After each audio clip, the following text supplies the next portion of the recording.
Varias veces en mi vida, cuando estaba pasando por un tiempo de frialdad o de debilidad en mi vida espiritual, he encontrado que una muy buena manera de poder salir de este hoyo, y a veces ha sido un hoyo muy profundo, ha sido a través de la lectura de una biografía de la vida de un cristiano. La verdad es que me anima a leer de sus luchas, pero no solamente de sus luchas, sino mucho más de la pasión con la cual han podido servir a Dios y confiar en Él y gozosamente soportar cosas muy difíciles. Me acuerdo una vez en particular, cuando estaba luchando profundamente, estaba deprimido y no era normal para mí. Parecía que mi vida espiritual no tenía nada de fuerza ni nada de pasión. Yo intenté por varios días salir de este huecazo, pero no pude. Un día encontré la biografía de Jim Elliot, un misionero trabajando con los indios de Ecuador, que finalmente murió como mártir. Con cada página, Dios me habló, me animó con el ejemplo del compromiso de ese joven. Su pasión por Cristo prendió un fuego en mi propio corazón y poco a poco salí de mi frialdad espiritual. Una cita en particular me impactó y nunca he podido olvidarla. Elliot escribió esto: no es ningún tonto aquel que da lo que no puede conservar para ganar lo que no puede perder. Elliot tenía un propósito muy claro para su vida: vivir totalmente por Cristo y, si fuera necesario, morir por Cristo también. Y su propósito se cumplió. Y se cumplió a los 28 años, cuando un grupo de indios le mataron a él y a sus 4 compañeros misioneros. Dijo que estaba dispuesto a morir por Cristo, y de verdad murió por Cristo. Es interesante porque el propósito de su vida era el mismo propósito que tenía el apóstol Pablo, según Filipenses 1, del 12 al 26. Hoy, lo que quiero hacer es examinar el propósito de la vida de Pablo, porque es un propósito que vale vivir. Pero mi intención realmente en examinar este texto y también el propósito de la vida de Pablo no es solamente para entender más sobre su vida, sino mucho más para que tú puedas examinar el propósito de tu propia vida. El pasaje en Filipenses 1, 12 a 26 dice esto: quiero que sepáis, hermanos, que las cosas que me han sucedido han contribuido más bien al progreso del Evangelio. Y de tal manera que en todo el pretorio y entre todos los demás se ha hecho evidente que estoy preso por causa de Cristo.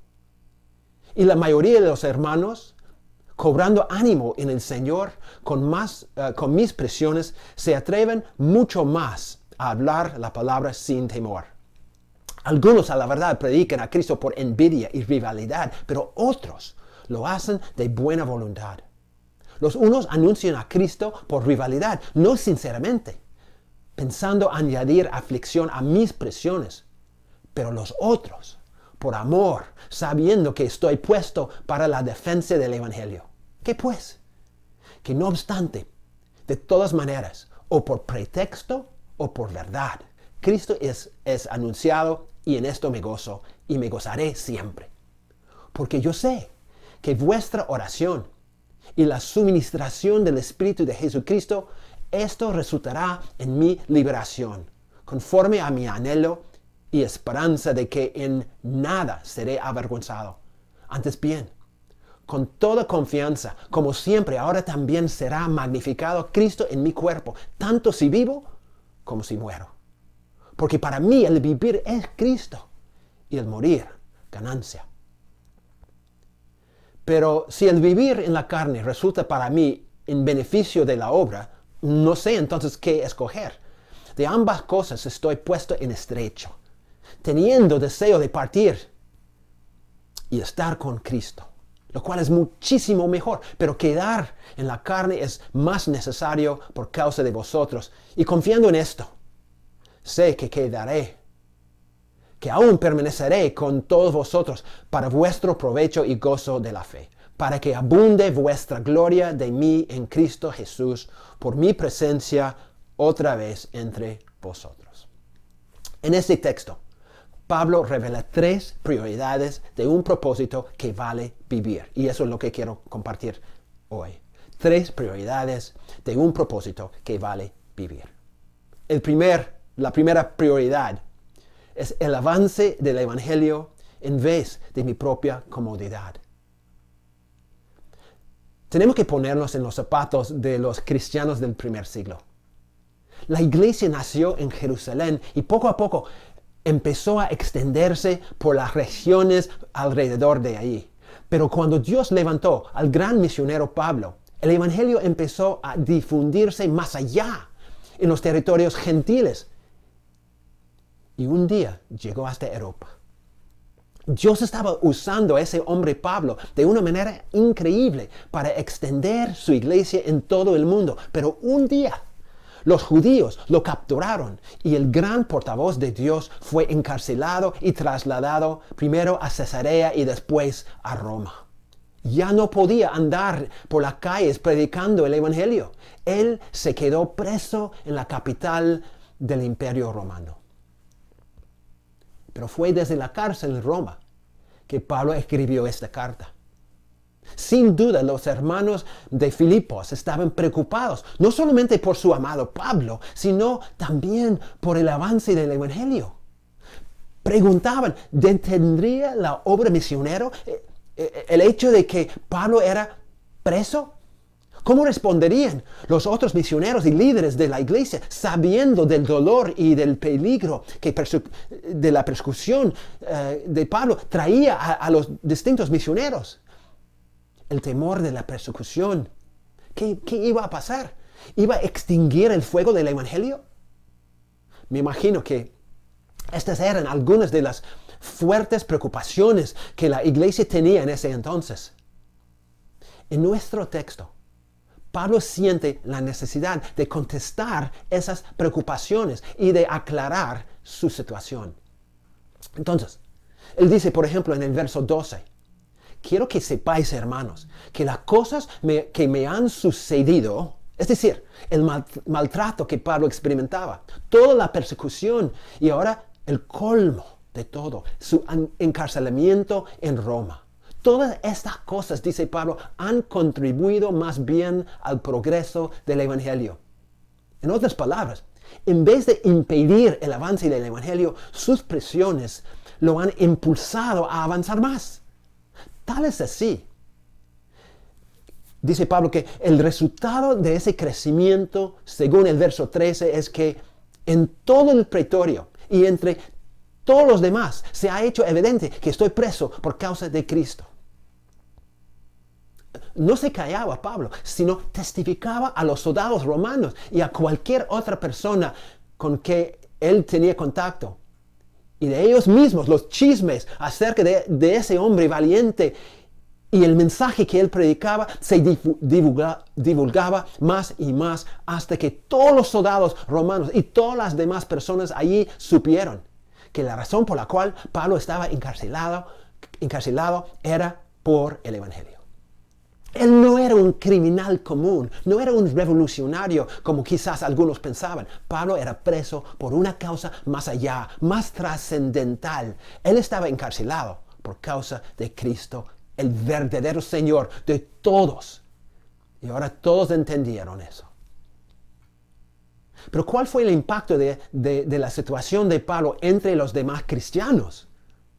El versículo 14 dice, y la mayoría de los hermanos, cobrando ánimo en el Señor con mis presiones, mira, se atreven mucho más a hablar la palabra sin temor. Lejos de apagar el fuego del evangelio, el sufrimiento de Pablo justamente fue el impulso que prendió el fuego en la vida de muchos cristianos, llenándolos con la valentía para predicar el evangelio más y más. Al escuchar de sus sufrimientos, de su sacrificio, muchos decidían tomar los mismos riesgos y predicar el mismo evangelio sin temor, aún frente a los mismos peligros. Hermanos, Esto parece ser un principio que se ha dado lo largo de la historia de la iglesia. La persecución de los mensajeros de Cristo no detiene el evangelio, no detiene el avance del evangelio, sino lo hace crecer. ¿Me escucharon? La persecución de la iglesia no destruye la iglesia, no detiene el evangelio, sino prende un fuego que le hace crecer y extenderse más allá. A fines del siglo II, un gran cristiano que se llamaba Tertulio escribía una defensa de la vida de los cristianos, diciendo que la persecución de ellos no era justo y que lejos de destruir el cristianismo, tal como los romanos pensaban, el cristianismo crecía frente a las persecuciones. Tertulio escribe al gobernador con estas palabras. Él dice: siguen ustedes con la persecución, presidentes buenos. Serán mejores en los aplausos del pueblo si siguen sacrificando a los cristianos, tal como el pueblo desea. Mátenos, atorméntenos, condénenos, desmenúcenos. Su injusticia es la prueba de nuestra inocencia. Y al final, Tertulio agrega este dicho: cuanto más nos matan, más crecemos en número. La sangre de los cristianos es semilla.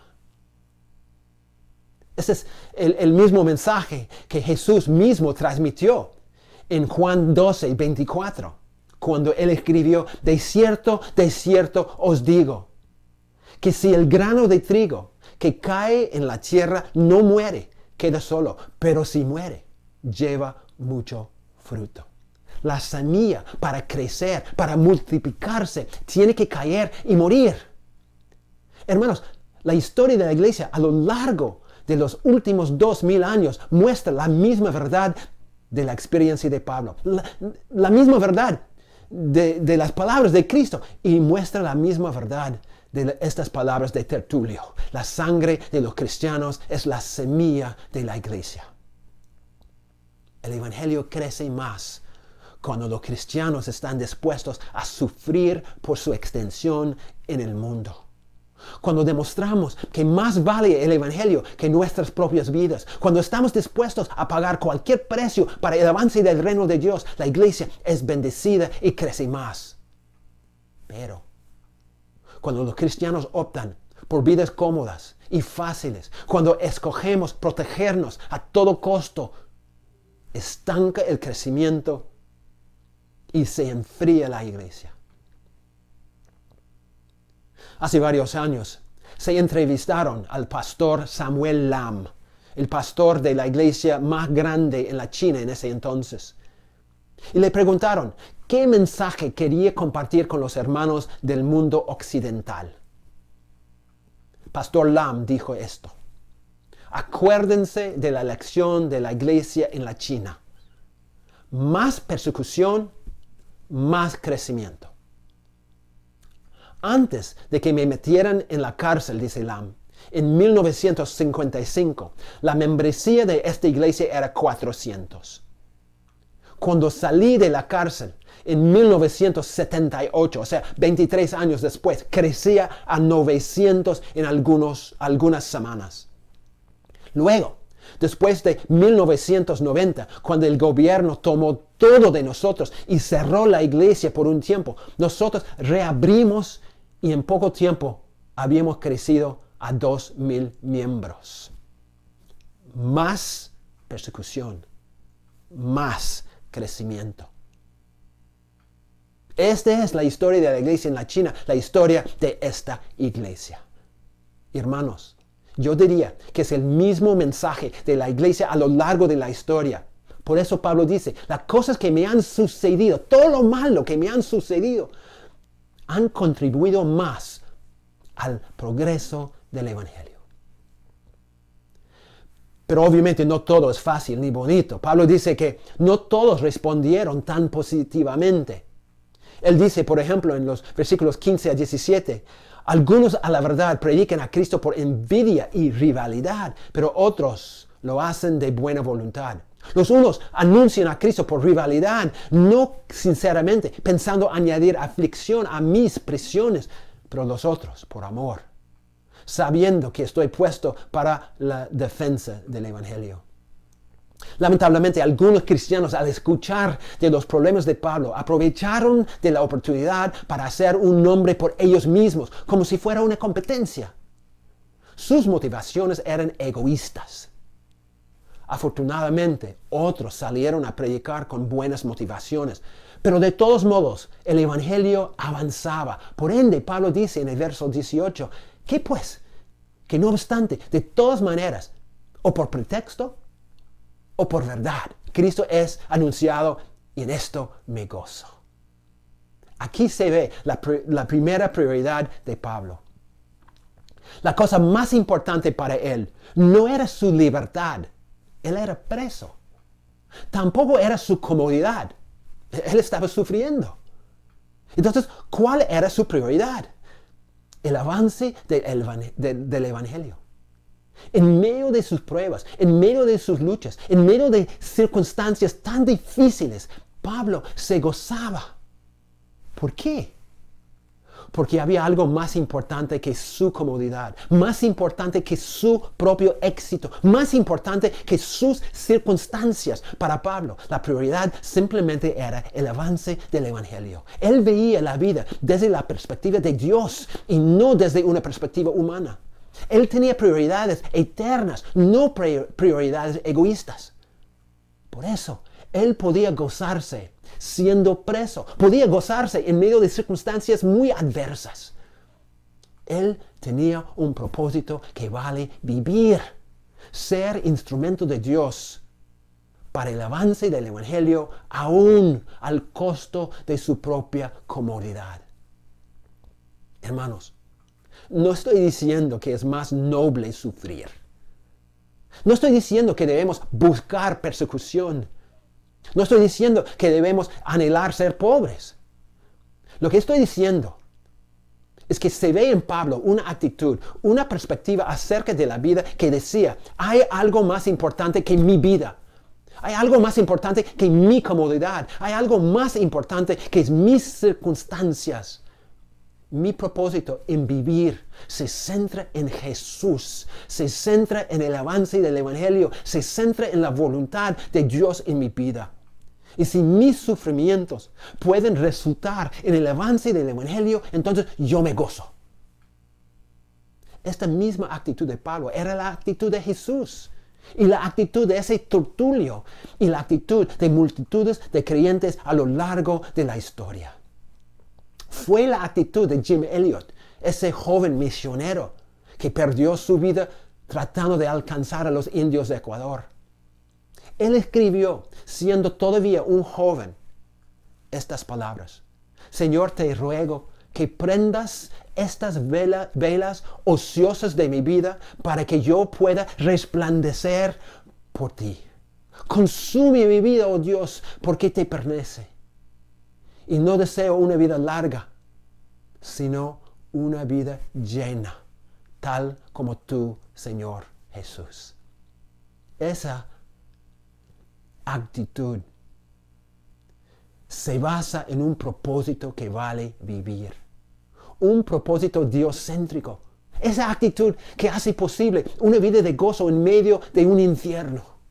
Hermanos, ¿cuál es el propósito de su vida? ¿Quieres vivir un propósito eterno? ¿Un propósito que realmente hace rebosar gozo aún en medio de problemas? Entonces, busca ser instrumento de Dios donde estés para el avance del Evangelio. Busca ser un instrumento de Dios para dar vida a los perdidos. Y tú no solamente vas a tener gozo profundo, sino también vas a experimentar un propósito que vale vivir.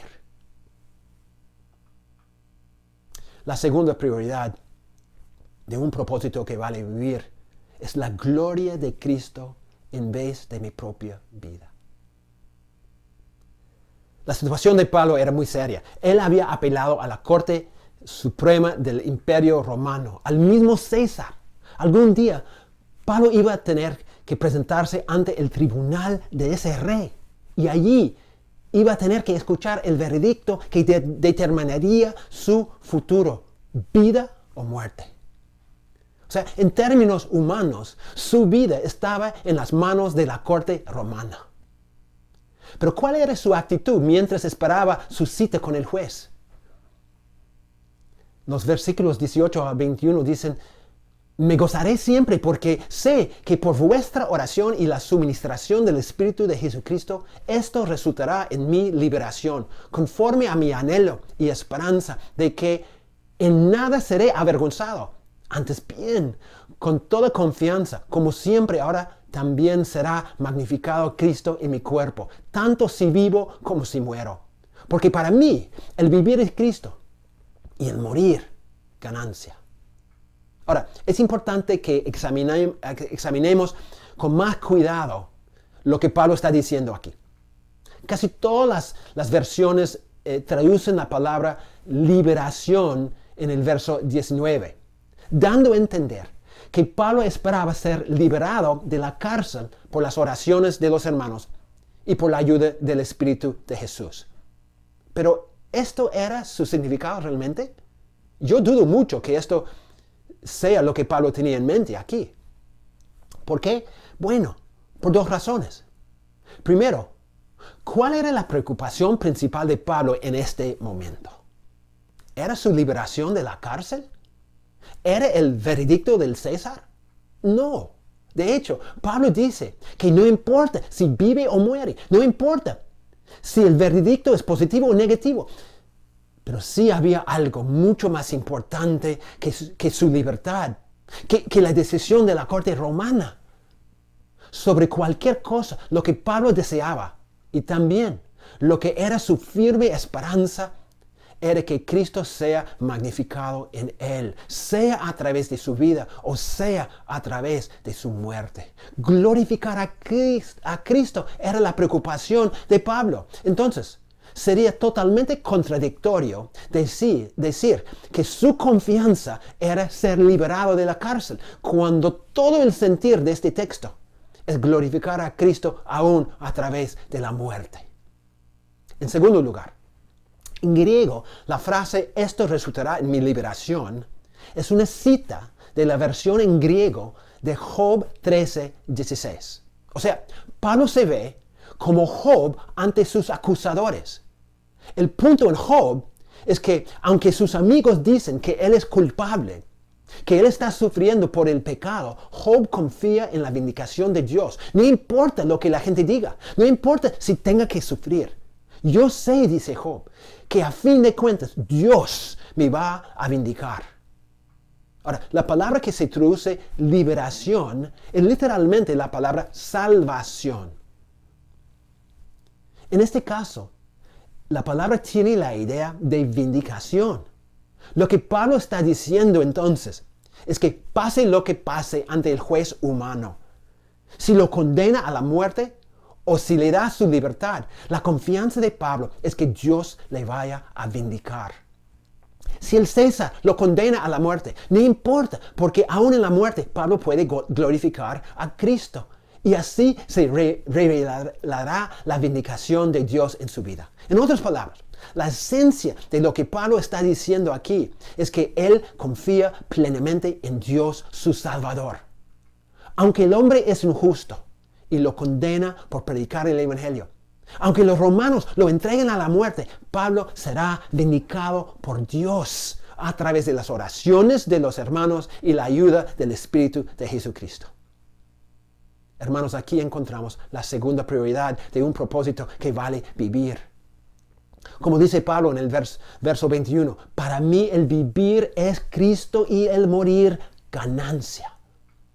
Más importante que mis sueños, más importante que mis logros, más importante que mi salud y mi propia vida, es Cristo. Cristo es todo para mí, dice Pablo. La prioridad principal en mi familia, en mi trabajo, en la iglesia, en momentos buenos y momentos malos, es la misma. Que Cristo sea magnificado en mí. Si tengo que morir o si puedo vivir, mi propósito es el mismo: glorificar a Cristo en todo. Por eso dice Pablo, yo puedo decir no a esa oportunidad del trabajo que yo sé que va a hacerme alejar de Dios. Yo puedo rechazar los avances de ese chico, porque yo sé que va a estorbar mi intimidad con Cristo. Yo puedo resistir la tentación de mentir o robar en medio de mi crisis económica, porque yo sé que eso va a entristecer a mi Jesús. Si Cristo es mi vida, si vivir significa servirle y obedecerle, y si morir realmente es ganancia, porque, bueno, yo entiendo que voy a estar con Él después. Si eso es verdad, entonces si yo tengo un propósito eterno, un propósito que vale vivir, entonces no importa, porque en todo, sea cual sea la situación, yo puedo glorificar a Cristo, yo puedo magnificar a Cristo en la vida y en la muerte. Hermanos, ¿cuál es la esencia de la vida para ti? Si tú tuvieras que definir la vida, para mí la vida es, ¿cómo responderías? Para muchos diríamos que para mí vivir es mi trabajo, o mi familia, o mi pasatiempo, o mi futuro, o mis metas, o cualquier otra cosa. Lo que Pablo decía aquí es que para él la vida era Cristo y solo Cristo. Toda su vida se enfocaba en un gran propósito, glorificar a Cristo en todo momento. Oh, que esto sea igual para nosotros. Finalmente, la tercera prioridad de un propósito que vale vivir es la bendición de la iglesia en vez de mis propios deseos.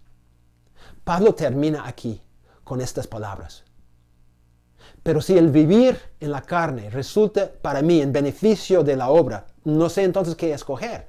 De ambas cosas estoy puesto en estrecho, teniendo deseo de partir y estar con Cristo, lo cual es muchísimo mejor. Pero quedar en la carne es más necesario por causa de vosotros. Y confiado en esto, sé que quedaré, que aún permaneceré con todos vosotros para vuestro provecho y gozo de la fe, para que abunde vuestra gloria de mí en Cristo Jesús, por mi presencia otra vez entre vosotros. Si Pablo tuviera que escoger entre vivir y morir, escogería morir, porque esto significaría estar con Cristo, algo que es mucho mejor. No obstante, Pablo está muy dispuesto a quedarse con vida, con un propósito muy claro, para vuestro provecho y gozo de la fe. Es decir, aunque el anhelo profundo de Pablo era partir y estar con Cristo, él sabe que hay mucho ministerio para hacer todavía. Hay muchas necesidades en la iglesia. Entonces, Pablo estaba dispuesto a dejar sus propios deseos. Estaba dispuesto a sacrificarse otra vez para poder dar su tiempo, dar sus esfuerzos, dar su vida para la bendición y crecimiento de los hermanos. Aquí se ve una vez más la prioridad de Pablo. No era sus propios deseos, sino la bendición de la iglesia. No era una vida egoísta, sino una vida de sacrificio y servicio. Pablo realmente creía que su vida pertenecía a Cristo y que el mejor uso de su vida era dársela en servicio a los demás. Por eso estaba siempre dispuesto a invertir el tiempo, invertir el sudor, invertir todo para el provecho y gozo de la iglesia. ¿Qué de ti, hermano? ¿Qué tan importante es la iglesia y el ministerio de la iglesia en tu vida? Bueno, hermanos, la vida es muy breve. Solo tenemos una vida para vivir. Por lo tanto, tenemos que escoger un propósito para nuestras vidas que realmente vale vivir. Como decía Jim Elliot, no es ningún tonto aquel que da lo que no puede conservar para ganar lo que no puede perder. Como decía Pablo, por amor a Cristo he perdido todo y lo tengo por basura para ganar a Cristo.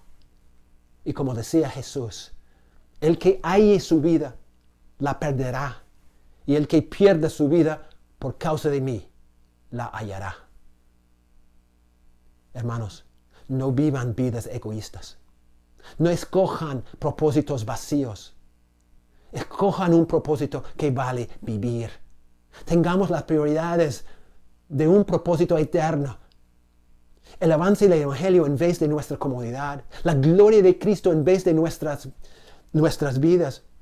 Y la bendición de la iglesia en vez de nuestros propios deseos. Eso es un propósito que vale vivir. Es un propósito con consecuencias eternas y bendiciones insondables. Que Dios nos ayude a vivir un propósito que realmente vale vivir. Que Dios les bendiga. Amén.